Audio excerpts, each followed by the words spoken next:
Hello, I welcome you to this important edition of our ICAN on AIR series as we examine the topic, Nigeria's economic development, the place of professionals and diaspora remittances. These remittances into Nigeria increased by 15.06% quarter on quarter to $9.22 billion in the first half of 2021. When you compare that to 7.98 billion recorded in the second half of 2020.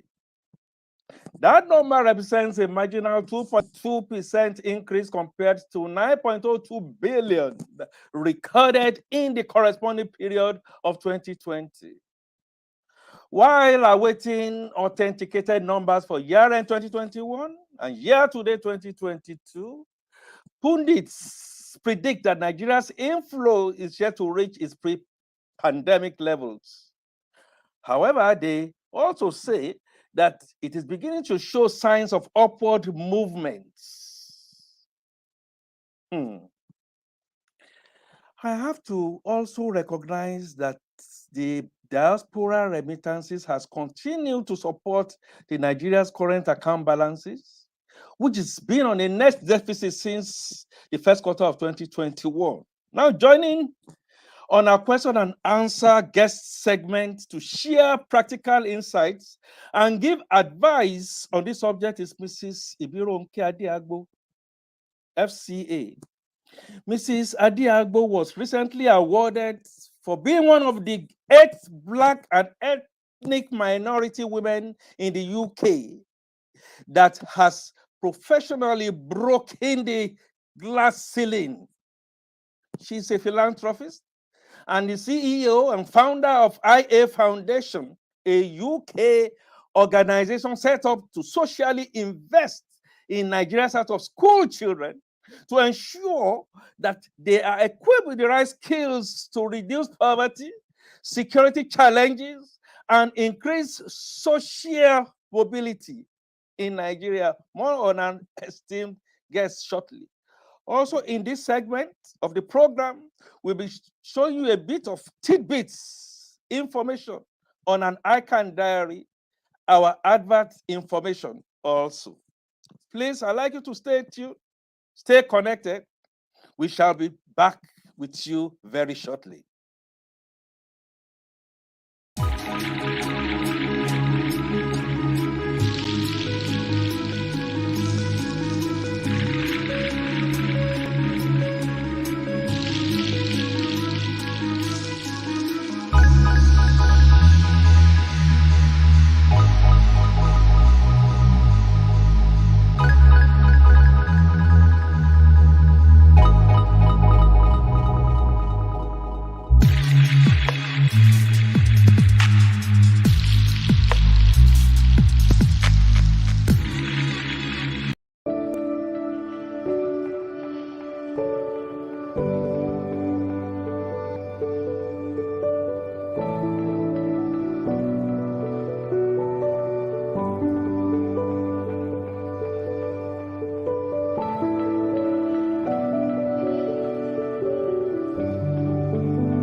Indeed, thanks for staying tuned. And let me welcome Mrs. Ibironke Adeagbo to ICAN on AIR. You are welcome, madam. Thank you, Mr. Fafunke. Thanks for having me. And hello to all our viewers. And all our professional colleagues and friends of the profession who I'm very sure are watching. Once again, congratulations on those sterling achievements of breaking the glass ceiling out there in the UK. Thank you very much. Thanks. To set a frame to what we are going to be discussing today, especially with your insight, Nigeria's economic development, and looking at the place of professionals and diaspora. We know that without a doubt, uh, their remittances, their knowledge builds, their skills, their exposure, their investments of Nigerian professionals in the diaspora community have been an asset, an added value to the Nigerian economy. And so I'd like to have, in your opinion, do you think the professional diaspora is the solution to solving our economic challenges? Okay, thank you so much for that question. Before I answer your question, I just want to thank you and your team for putting up this platform. It's been a very interactive session, platform which I've really enjoyed watching, and I'm learning a lot from it. So well done to you and your teams. I would also like to acknowledge the president of our institute, Mrs. Jumoke Eyitayo, for actually endorsing this initiative. It's been awesome. It's been wonderful. I just want to appreciate her and thank her for the sort of leadership she's giving the Institute at a time like this. I would also like to acknowledge Honorable Abike Dabiri, because she is the one in charge of diasporas. So I just want to say thank you for coordinating us. Thank you so much. Now, I will be the first to say diasporas are not the silver bullet to Nigeria's economic development. We don't have all the answers, right? However, we believe we are part of the solution, right? Basically, we just want to catalyze the economy. Yeah, we are like the yeast, you know, we just want to add value to the Nigerian economy. As you know, we are a bit privileged because we live outside of the country in developed climes. So therefore our orientation, our conditioning has been changed, you know, to sort of mirror the Europeans mindset and the way they think and the way they do things. So that's just a privilege which we have. It doesn't make us better than any average Nigerian based in Nigeria. And as you know, the development of Nigeria is not just a problem or an issue for Nigerians living in Nigeria. It is an issue for every Nigerian living anywhere in the world. So it's a joint issue, it's a joint project which we all have to solve together. So we don't have all the answers, but we are part of the solutions, basically. Beautiful, beautiful intro in there. But how can the government support? How can the government harness?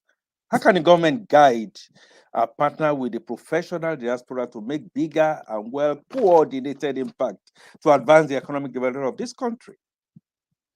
Okay, another interesting question. One of the brilliant initiatives which the government has introduced is the platform called the Nigeria in Diaspora Commission, which, as I said earlier, Honorable Abike Dabiri chairs. She's doing a wonderful job because in the past, before that commission was set up, Nigerians in the diaspora were going back home with their knowledge base and their investments, and it was disjointed. It was not honest. It was not collated. It was not organized. It's like we are doing our own little thing in our own little way. And this was not yielding the desired results. But now that we have a platform whereby if we want to invest in Nigeria, we just need to link up with the commission and then we'll be able to invest in Nigeria. So this has been a very useful initiative which the government has introduced. Also, as we know, during the Obasanjo era, he introduced what we call the Kanuk and also the NIDO, which is a platform to organize diaspora outside of the country. I used to be the treasurer of Kanuk in the UK, whereby we all come together under one platform to be able to remit money to our motherland and resources, skills, knowledge to Nigeria. So this platform have been very useful. Now, how can the government help us? Now, as you know, in any economy, politics is equally important, right? At the moment, Nigerians in diaspora cannot vote. So we have no voice in the political setup of Nigeria at the moment. We can't vote. And you know, there's power in voting. So we would really appreciate it if the government of the day can consider the legislation again to allow Nigerians in diaspora to be able to vote. Secondly, an average diasporan wants to come home to invest. The security situation in the country at the moment does not encourage us to come home to invest. I mean, you know of the story of a guy in Ibarapa who came to Mhm. establish a farm and he was killed. So we would like the government of the day to actually try and improve on the security of the country and also in terms of the infrastructural decay. When we come over to Nigeria, because we are so used to an infrastructure that everything is hunky dory, when we get to Nigeria, we're sort of reluctant to remain or to invest in Nigeria because the infrastructure is not where we expect it to be. So we would encourage the government of the day to invest more in infrastructure, in the security, and also to enable diasporans to be able to vote. Thank you very much for those points. And I can assure you, Mrs. Runke Adeagbo, the governments are listening. They listened to us when we did our annual accountants conference, the 51st month, and they took a lot of next steps. So the points that you have raised, I am very, very sure they are listening and something is going to come out of it.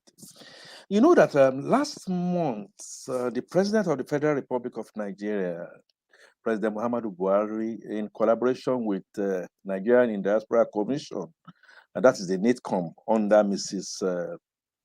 Honorable Mrs. Abike Dabiri Erewa that you mentioned earlier, they endorsed the establishment of the Nigerian Diaspora Investment Trust Fund, a private sector investment window to help diaspora direct investments. Do you see this as the silver bullet that you really talked about earlier to solving our foreign exchange challenges in Nigeria?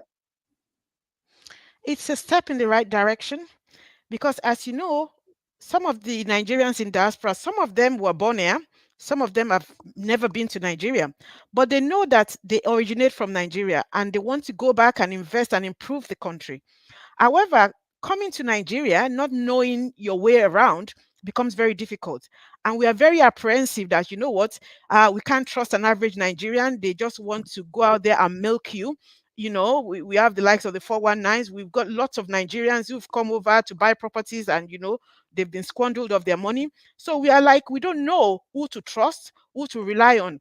So, but what this trust fund, it gives us an opportunity to invest directly in Nigeria in a very secured way, and therefore we are guaranteed of our returns, and we can then actually pay more attention into remitting more money to Nigeria. So I think this platform is a very, very useful platform for Nigeria professionals in the diaspora to be able to export our skills, our expertise, our resources to improve our fatherland. So it's a step in the right direction, and I would encourage the government to continue doing things like that.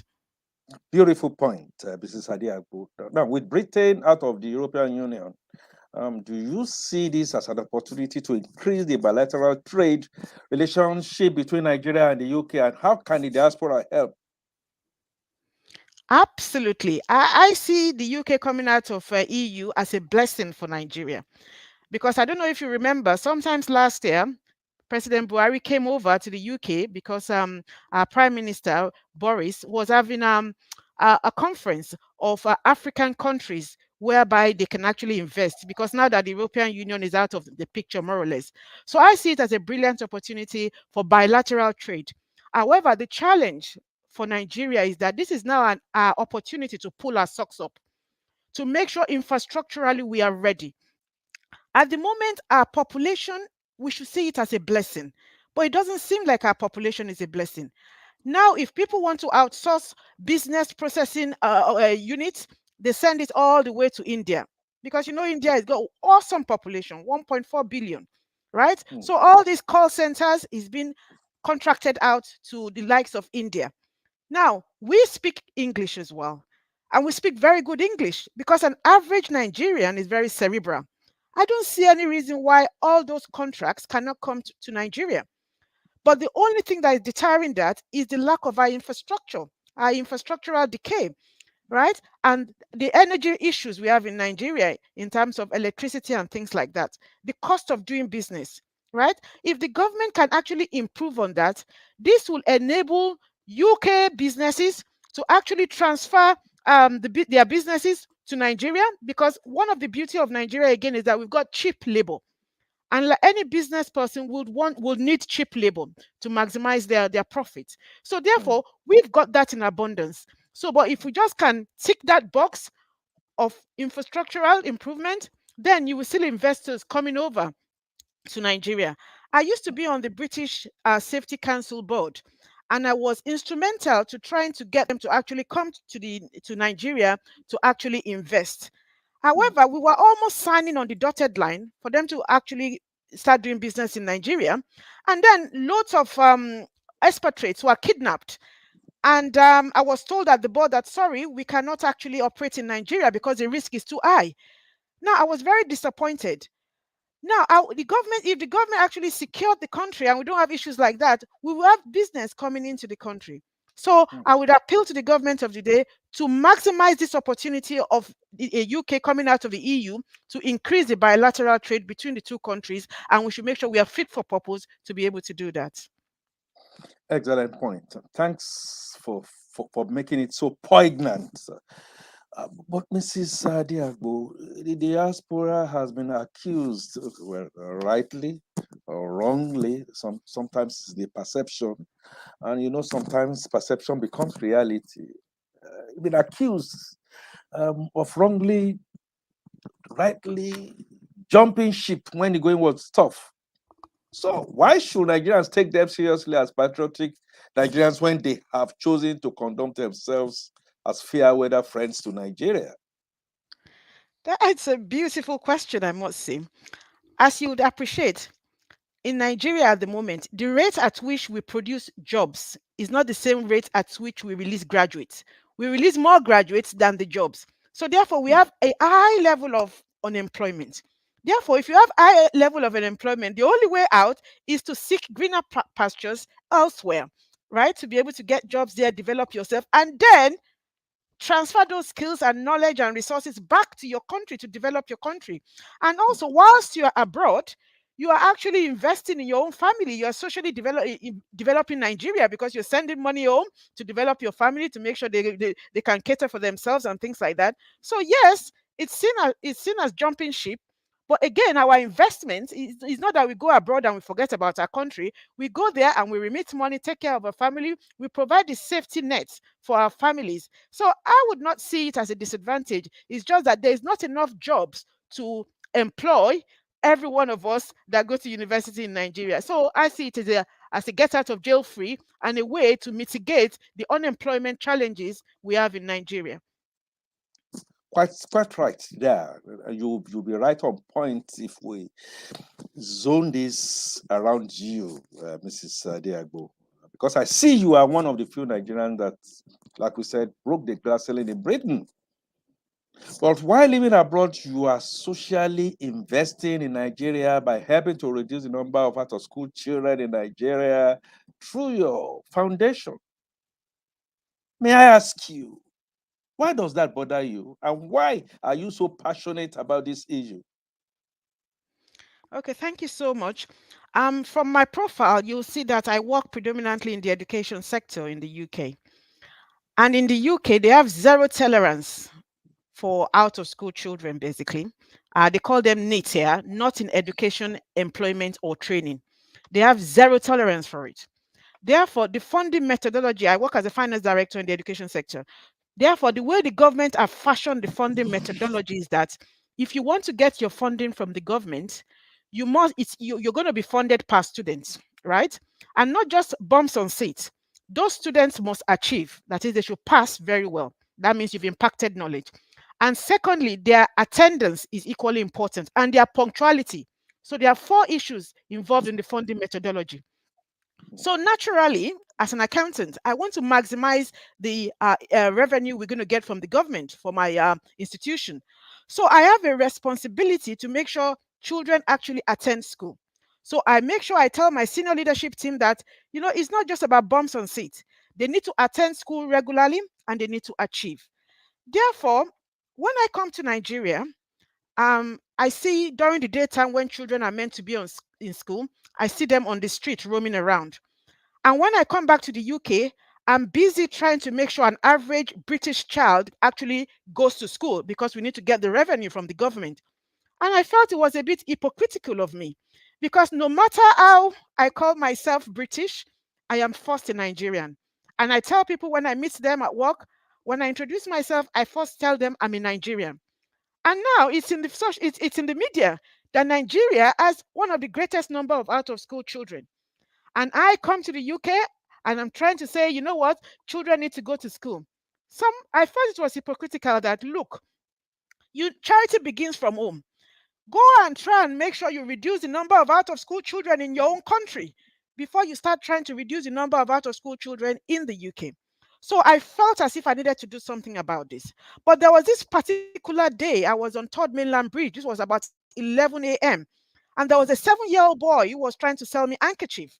And I'm thinking, on Third Mainland Bridge, a 7-year-old boy, what are you doing out there? Why aren't you in school? He said, oh, my parents cannot afford to send me to school. So I said, I'm going to buy all your handkerchiefs, but you're going to do me a favor. You're going to come with me. Where do you live? He said they live in Oworonshokim. I said, do you mind coming with me? I gave him the money for all the handkerchief, and I took him home to his mother in Oworonshokim and said, why is this boy on Third Mainland Bridge risking his life when he's meant to be in school?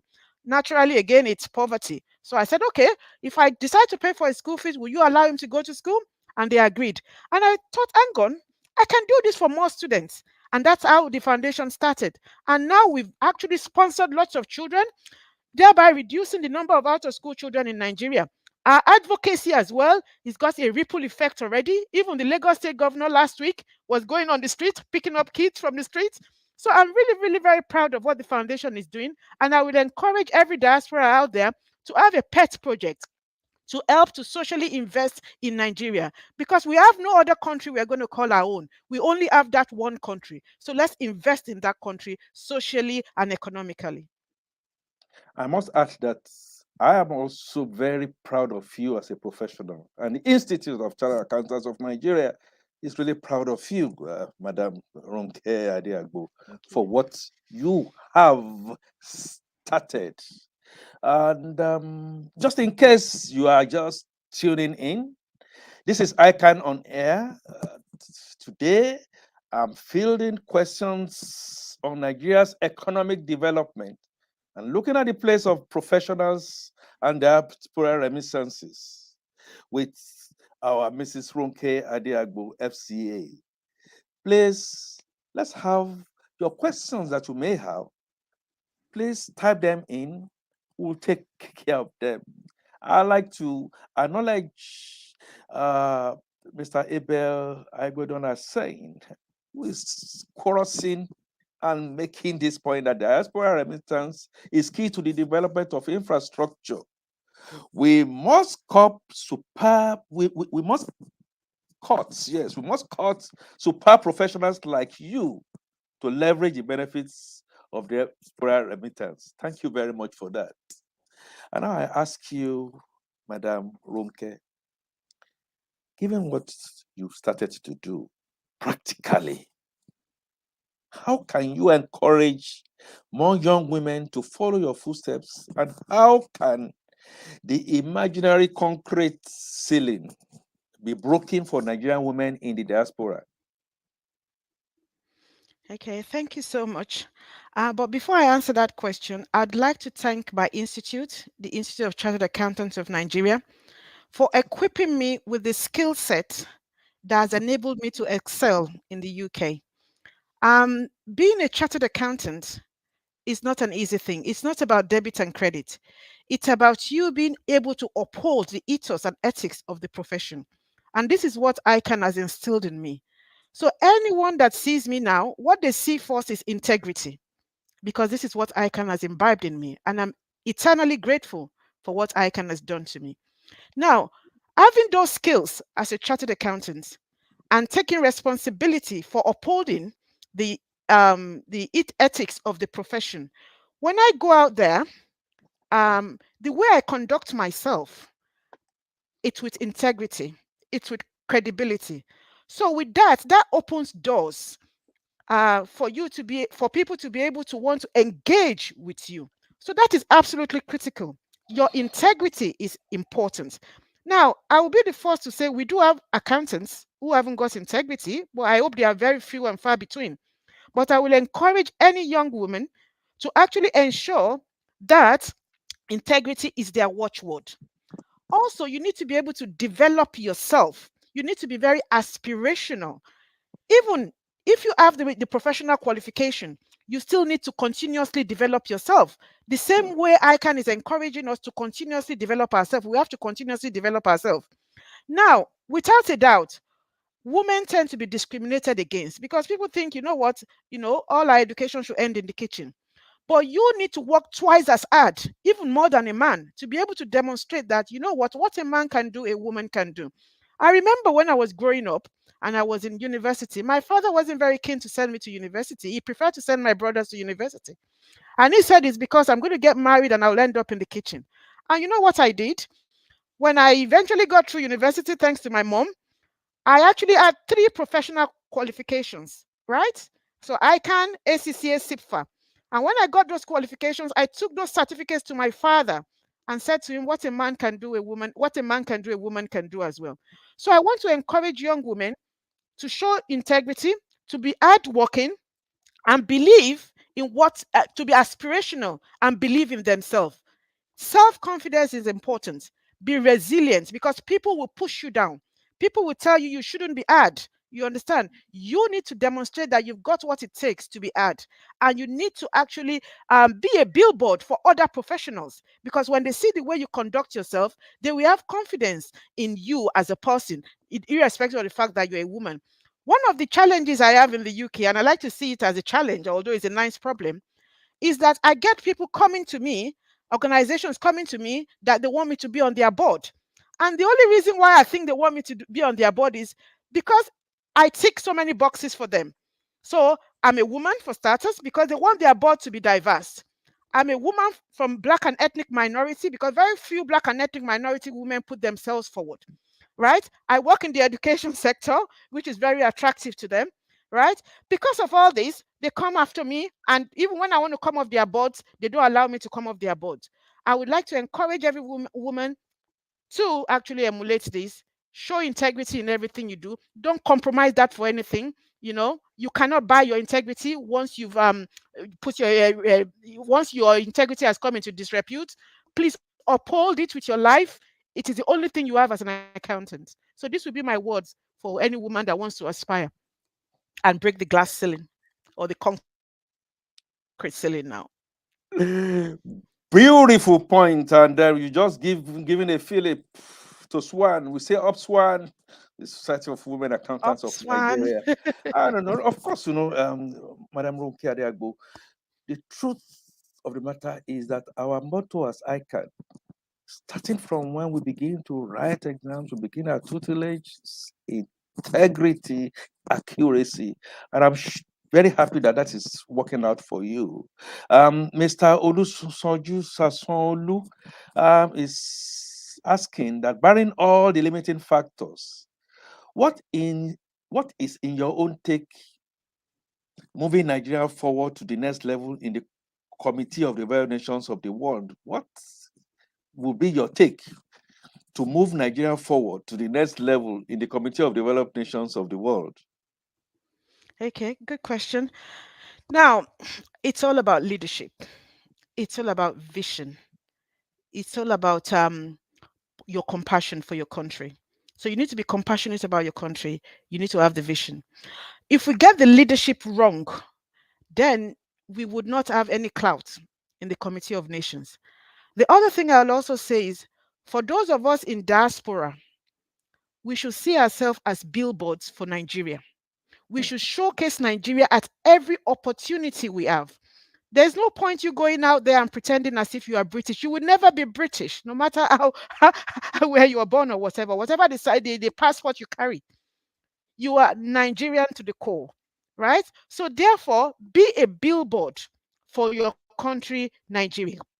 So when they see you as a billboard, people will want to liaise with you. They want to reach out with you. They want to do business with you, which you will in turn be able to transfer to Nigeria to develop Nigeria. I'm doing that here. So the likes of Ngozi Okonjo-Iweala, the likes of our lovely brother, Mr. Adesina, they are the billboards of Nigeria, and they are doing fantastically well. And because people see them as role models, as billboard for Nigeria, they want to do business with Nigeria. So we need more of Ngozi Okonjo-Iweala. We need more of Adesina. Now, also within the governance system in Nigeria, we need to find ways and means of incorporating people from the diaspora, because, as you know, they have a sort of different mindset, and they could actually, if you engage them, they could use their mindset to actually change the dynamics of the governance. And if you can start changing the leadership approach, and it's more transformational rather than transactional, that can start cascading down, and we can start making changes within our country, and our country will start aspiring to be in the Committee of Nations. Excellent point. There's something about what we just mentioned about leadership vision that reminds me of same chapter, new chapter that ICAN has visions under Mrs. Comfort Olu Eita or MNI FCA. And that seems to be taking us in that direction. And so the likes of you, the likes of the people you have mentioned, Mrs. Obi Ezekwesili, who is also a big counter like you and I, are the people that will continue to be the billboard. Now Sanusi Olusi is coming with another one. Nigeria might be blessed with cheap labor due to inflation. Okay. What of other factors that still create bottleneck? That is saying, Olusi is saying that Nigeria might be blessed with cheap labor due to inflation and maybe some other myriad problems. What about other challenges that we have? How will that not continue to be a roadblock for us? Yeah, as we said, we need to encourage foreign direct investment, because, as we know, we seem to be struggling with capacity. And if we want to grow overnight, we cannot grow organically. We need to actually invest foreign direct investment. And how can you encourage people to invest in Nigeria? You need to invest in your infrastructure, your security situation. And these things are not things which individual can deal with. The government needs to find a way of addressing these two huge challenges, and also power, those three issues. If the government can actually invest in those things, um, you will see diasporas all trooping home. And when diaspora come home, they're not coming empty-handed.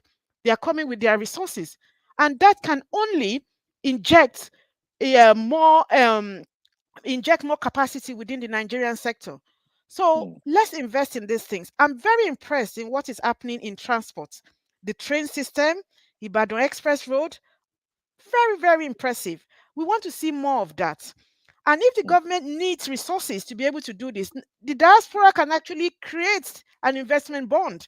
I mean, the Suku bond was used to develop lots of roads recently. We also could have a bond to make sure we can use that to actually develop the infrastructure. We just need those infrastructure to attract the diaspora back home and to attract foreign direct investment. Super, super. There was something that came on from Professor Guki Onokoya asking, how do you see the diaspora coming in with their wherewithal to resolve some other problems that we may have? If that question flashes back, we'll take that. Now, Mrs. Adeagbo, um, among the many hats you wear, apart from what you just told us, that you are the treasurer of Nigerians in the UK, you are the former chairman of ICAN UK district, and you chair the very first special candidate program outside the shores of Nigeria. How will you measure the impact of this program? One, especially in encouraging more ICAN members in the diaspora to transfer their well-honed financial skills back home, and especially to help in our fight against corruption. Awesome question. Now, as you know, I'm very proud to be a member of ICAN, and I'm prepared to showcase ICAN everywhere. Yes, I have other professional qualification, but my foremost qualification is ICAN. I am a beneficiary of the special candidate program. Back then, you have to travel all the way from the UK to Nigeria to do this course. And when I came for that course, I'm thinking, hang on, this is a no-brainer. Why should 20, 30 Nigerians from abroad come to Nigeria just to do this course? Why can't we fly people over to get this course done. So at that point, at that time, I was the vice chair of UK district. And our chairman actually commissioned me. When I spoke to him about it, he said, you know what, see what you can do, put a paper together, we put it to ICAN Council, and let's see what they would say about this. And I'm talking, this was about in 2007. And we put a paper together. A gentleman called Ladi Amond helped to put a paper together. The executive of ICAN UK district represented it to the ICAN Council, and ICAN Council loved the idea. And since then, we started the special candidate course in the UK. Now, I tell you, for every year, we have about 30 to 40 people you're getting involved in this program. So by default, you are increasing the number of ICAN membership. So every year in the UK, you have 40, 40, 40, joining the profession. And as you know, when they join, it comes with revenue because they will have to pay their subscription. They will pay their subscription to ICAN Lagos, they will pay their subscription to UK, and also they have ICAN in their CVs. So when they go looking for a job in the Western world, they are advertising ICAN, right? They are showcasing ICAN. When I go looking for jobs, ICAN is my first qualification there because I see myself as a billboard for ICAN. So by having more people on this program, it helps to raise the profile of ICAN. It becomes internationally visible. And I think this is a wonderful thing. Now, it was Christmas come early for me this year because our awesome president, Mrs. Eyitayo, gave us the good news that they've reinstated this program because, as you're probably aware, they stopped that program a couple of years ago.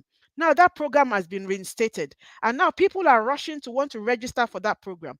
Now, it's not just about people, my contemporaries now. I've got a 30-year-old daughter, right? She wants to be an accountant. Now I'm going to encourage her to go and do the conversion program. Once she does the conversion program, she might be keen to go back to Nigeria to export her skills to become an accountant in Nigeria. So by having this conversion program, it's actually encouraging internationally based accountants to have the ICAN qualification and encourage them to actually go back to improve the economic development of Nigeria. So it's a wonderful initiative on behalf of ICAN, and I want to commend the ICAN Council and the ICAN President for reinstating this program. You can say that again, Mrs. Adeagbo. That goes without saying. Professor Gbemi Onokoya is back and giving you kudos, and he's proud of you. And I was asking how. I need to say this. I'm so proud of Professor Gbemi Onokoya. He was my lecturer in the university. Oh. So thank you very much for what you impacted in me. So lecturers' benefits is not in heaven; it's right here. Now he's asking, how do you see the future of accountancy profession in view of the operating technology dynamics that we have around us? Right, interesting. As we know, technology has disrupted the profession. You wouldn't believe it. About 2 or 3 months ago, I had some problem with my plumbing, and I called a plumber to help me fix it. And when he fixed fixed it, he said he wanted to give me an invoice, and I'm thinking, email it to me. And he said, okay. And on his phone, he had the app for QuickBooks. And on that phone, this is a plumber, he inputted the information and generated the invoice and said, Madam, I've emailed it to you. Now, as an accountant, I was shocked, thinking this is a plumber, is done me out of a job here.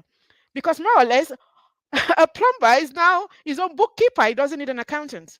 So you can imagine how technology is actually changing the dynamics of the profession, because anybody now can do bookkeeping. You don't have to have any professional qualification to do your accounts. So therefore, we need to evolve. ICAN needs to lead this from the forefront to make sure our members are not redundant. Our members are not irrelevant. We need to change the narratives in terms of what the role of an accountant is. It's now about looking at the data, dissecting the data, and using that data to make decisions that would help improve the revenues and the prospect and growth of organizations. That is where I see our roles going. As you know, fintech is the in thing now. So every accountant that is worth their salt must make sure they evolve.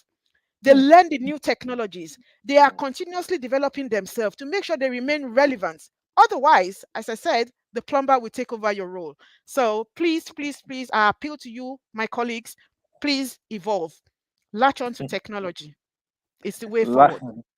lack onto technology on the credit side, and then, of course, in the language of accountants, look at entrepreneurship also on the debit side. They work hand in hand, and we cannot but not want to give the kudos to our iconic president, Mrs. Comfort Eitayo, raising the bar, talking about entrepreneurship, getting it great young, and the Council of the Chartered Accountants of Nigeria giving all the support. The sky will be our limit. Earlier, Mr. Ayuba asked the question. Naturally, Madam Ronke, you should expect that question. Talking about Mrs. Okonjo Iweala, Mr. Kimi Shino, they were um, part of government, and that despite their being part of government, we are still where we are. And he was asking the critical question: what really then is the problem of development in Nigeria? Where have we got it wrong in terms of development? Right. Um, Both of them actually are from the diaspora, right? They Hmm. came into their fatherland to do their bits. I'm a great fan of both of them, and I do read their books. You need to read some of the books which Ngozi Okonjo-Iweala is written. And essentially, what she's saying in that book is that no matter the sort of reform you want to do within the government, coming from the diaspora, you face a lot of resentment. You face a lot of brick wall. People don't want to change. They see you as an outsider. It's difficult to accept you, and it's difficult fighting corruption in Nigeria. So she felt she was very constrained, and she felt like a voice in the wilderness. And I'm sure Mr. Akinwumi Adesina probably had similar experience. Now, just to show you, both of them have now left the country and they are now on the world stage and they are doing fantastically well. And I'm sure we are all proud of them. So, what does that tell you? It tells you that there's something wrong with our system. Because if they couldn't excel within our system, they couldn't fix our system, but they are on the world stage and doing wonderfully well, then we should look inward. Maybe we Hmm. need to have an attitudinal change, a behavioral change, a Hmm. makeover. We need to change Hmm. our mindsets, our conditioning to make sure when these diasporans come and they want to fix things, we give them the opportunity to be able to do that. And we don't actually make them feel threatened or make them want to leave their roles. Because the same situation, Obi Ezekwele had a similar situation. The only two ministers that has resigned from the government are from the diaspora. And I'm talking about Mrs. Kemi Adeosun and also Professor Bat Inaji is from America because they found it very difficult working in an environment like that because it's alien to them because it's like they're a voice in the wilderness. So we need to invest in changing the mindsets of Nigerians to make sure we are behaving in a way that um shows integrity, and we try and reduce corruption as much as possible. And accountants have a big role to play in all this because for every corruption or for every fraud that happens in any organization, the the auditor and the accountant will know about it. So we have a big Hmm. role to play in turning the tide and making sure we rid our country of corruption and fraud. Super. More like you cannot be rough you cannot be straight in a rough jacket. So that jacket's got to be straight. And part of the things that we are saying in here is that key two, not patronizing. The charter that ICAN is preaching to our world. This, for instance, is an example.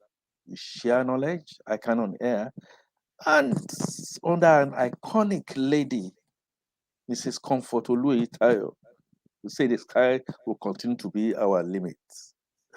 You mentioned Mrs. Adeagbo, of course, stable political environment.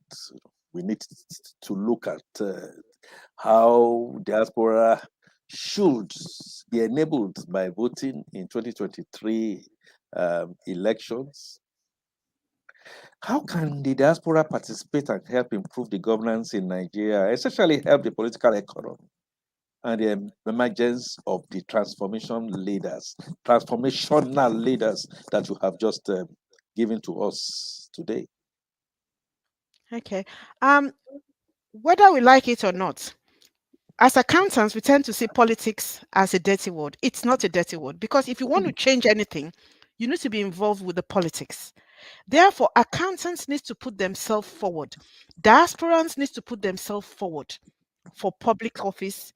However, as I said earlier, if we don't have the voting power, how can we put ourselves forward when we can't even vote? Because if diasporans can vote and we all come together and put a candidate forward, even maybe for presidency, and we can vote, and all diasporans vote for that person, there's a high chance that that person might win the election. So until that issue of diaspora voting is resolved, most of us are sort of disenfranchised from the political setup. And once you're disenfranchised from the political setup, how do you influence change?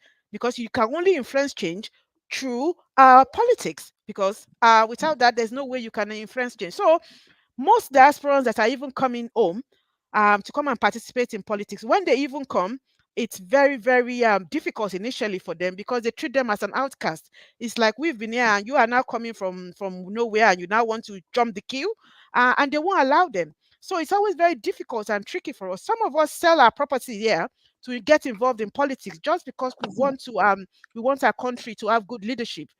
But the reception we get when we come to do that is always very difficult. So I just want to encourage all Nigerians that when you see diasporans coming over, it is not an easy decision to make to come over, to sell whatever you have or leave your family behind to come and participate in politics. So when you see us come over, please embrace us, please encourage us, and please let's appeal to the government of the day and the legislators to allow us to vote. Excellent point. You just stated that. Part of issues that I know is hovering around the issues surrounding population control, and Dr. Hussein is asking that as part of anti-poverty strategy, maybe you please speak to the issue of family planning. Okay. Was it last week? Our president, President Muhammadu Buhari, was talking about population control. And I think it couldn't be more right. Because if we continue at this pace at which we are breeding in Nigeria, we're going to be in trouble if we're not careful. For starters, we don't even know how many we are. We keep bounding around the 200 million. We don't know because when last did we have a census? Maybe about 16 years ago. We ought to be having a census every 10 years. So for starters, we don't know how many we are. And then we are breeding like rats. And then secondly, these children are not even going to school. So you can imagine what we're building, we're storing up problems for ourselves. Mm, What are we trying to prove by having loads of children? You understand? Have children that you can afford.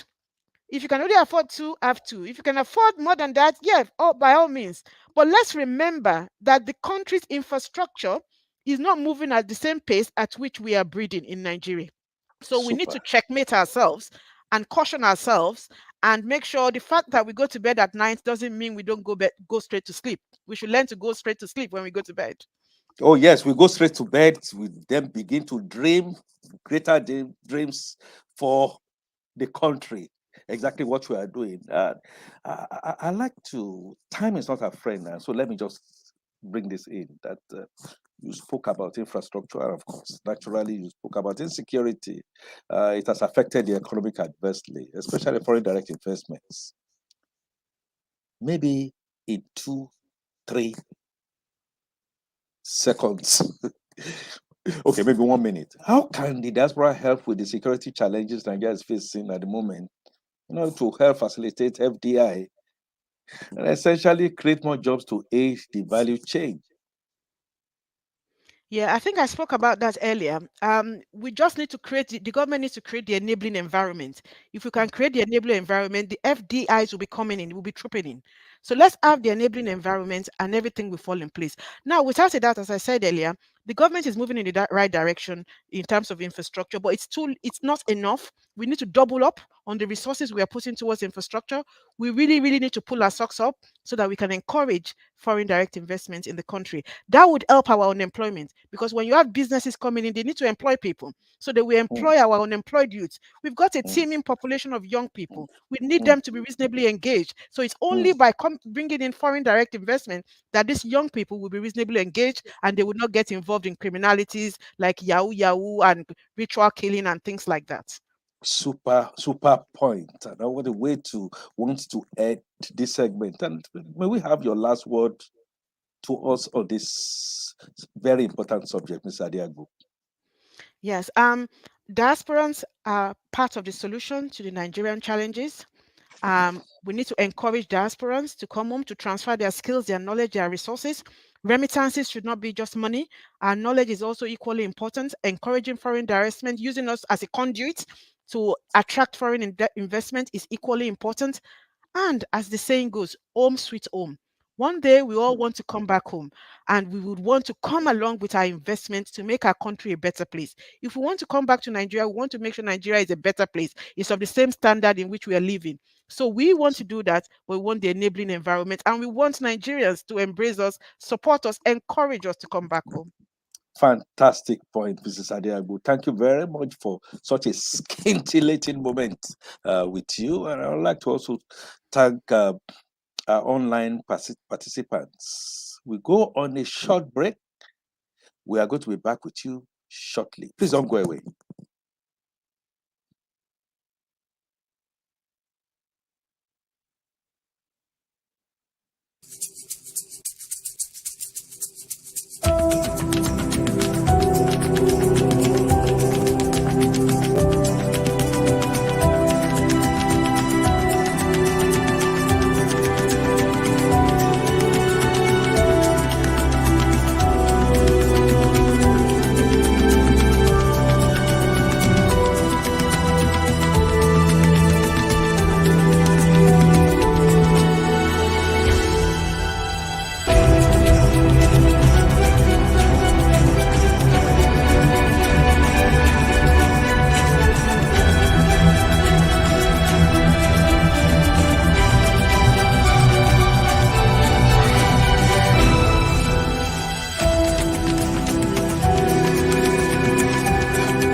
Thank you for staying on.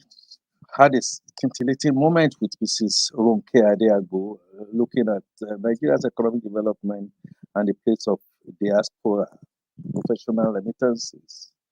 Sky continues to be the limit, and given the enablers that we expect government to do, including allowing our diaspora to vote in our elections. We're looking forward to that.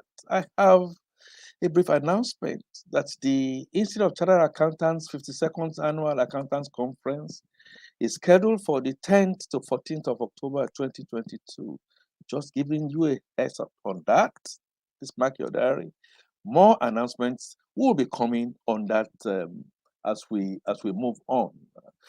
As you know, the ICAN on Air initiative is a way of getting our publics and our stakeholders to understand a little bit more about accountancy, transparency, and financial prudence. We can start it low, entrepreneurial, until we go big.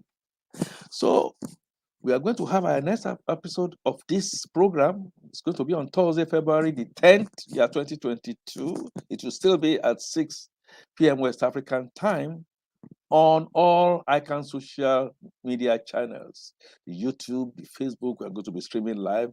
Make sure you tell somebody, mention it to somebody to come and share freely the knowledge that the Institute of Chartered Accountants is giving to fellow Nigerians and friends of Nigeria. And the topic for that day will be ICAN, the chartered accountant as value partner of choice. We're looking at identifying the changing rules and skill set. We will have as our guests Olufemi Awoyemi, MNI, FCA, FIOD, FCIB, FCII, FIM, FIAPM, FICA. By definition, he is the founder and chairman of ProShare, Nigeria's foremost financial information hub. Mr. Olufemi Awoyemi's commitment to service and leadership has inspired ProShare's evolution into a professional service firm of repute, home and abroad, with epaulets to show for it. He is a highly sought public speaker on leadership and has published hundreds of reviews, opinions, and research works. Please don't miss this. On Thursday, February 10, 2022, please let me leave you with this quote. We are all hydrogen's diaspora. End of quote. That is John Zande. I always say, be the change that you will always like to see. And until you come your way again, on Thursday, February 10, 2022, I am Akin Fatunke, your anchor, ICAN on Air. Bye for now.